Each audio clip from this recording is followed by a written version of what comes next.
বিলোনিয়া ঈশ্বরচন্দ্র বিদ্যাসাগর মহাবিদ্যালয়ে। কলেজের মূল ফটকে তালা ঝুলিয়ে বিক্ষোভ দেখান কলেজের ছাত্রছাত্রীরা। কলেজের ভেতরে আটকা পড়েন কলেজের অধ্যক্ষ। ওই সময় অন্যান্য অধ্যাপক অধ্যাপিকা সহ কলেজের স্টাফরা ভেতরে ঢুকতে পারেননি।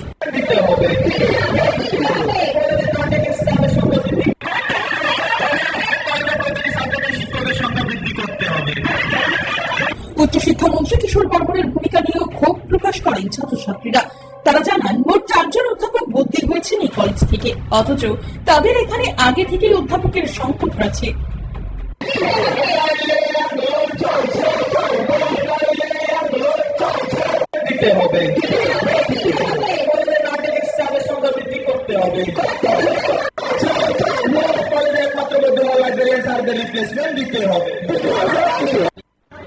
দাবি নিয়ে আমরা আজকে এখানে জমায়েত হয়েছি, সম্মেলনে সামিল হয়েছি। যেমন আমাদের সুশীল কলই স্যার, হিস্ট্রি ডিপার্টমেন্টের একজন স্যার সুশীল কলই, ওনার ট্রান্সফার অর্ডার বাতিলের দাবিতে, এবং কিছুদিন পূর্বে আমাদের জুলজি, এডুকেশন, কমার্স ডিপার্টমেন্ট থেকে কিছু শিক্ষককে বদলি করা হয়েছে, তাদের কোনো রিপ্লেসমেন্ট দেওয়া হয়নি। এবং একজন senior non teaching staff Swapan বাবু, ওনাকে বদলি করা হয়েছে, কোনো রিপ্লেসমেন্ট পায়নি। এবং একজন লাইব্রেরিয়ান, একমাত্র লাইব্রেরিয়ান ছিল কলেজে, ওনাকে বদলি করা হয়েছে, কোনো রিপ্লেসমেন্ট পায়নি। অথচ এখন বর্তমানে যিনি উচ্চশিক্ষামন্ত্রী কিশোর বর্মন মহোদয়, উনি এই কলেজের ছাত্র ছিলেন। উনি বিধানসভায় বিরোধী দিতে গিয়ে বলছিলেন যে ওনার এই কলেজের প্রতি একটা ইমোশন আছে। তা সত্ত্বেও কিভাবে আমাদের কলেজের সাথে এই ঘটনা হচ্ছে, তা সত্ত্বেও কিভাবে আমাদের কলেজ থেকে বারবার টিচার্সকে নিয়ে যাওয়া হচ্ছে এবং রিপ্লেসমেন্ট দেওয়া হচ্ছে না, তার দাবিতে আমরা আজকে এখানে জমায়েত হয়েছি।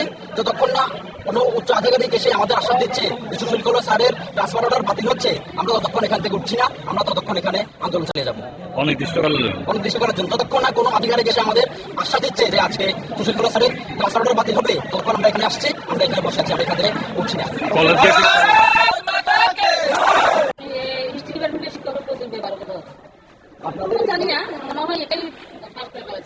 আমাদের এখানে শিক্ষকের সংখ্যা কত?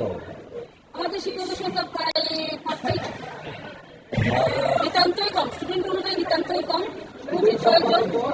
প্রায় 6,000 আপনারা এখানে দাঁড়িয়ে আছেন? দাঁড়িয়ে আছি, আন্দোলন চলছে ছাত্রদের। মানে আপনাদেরকে ঢুকতে দেওয়া হচ্ছে না?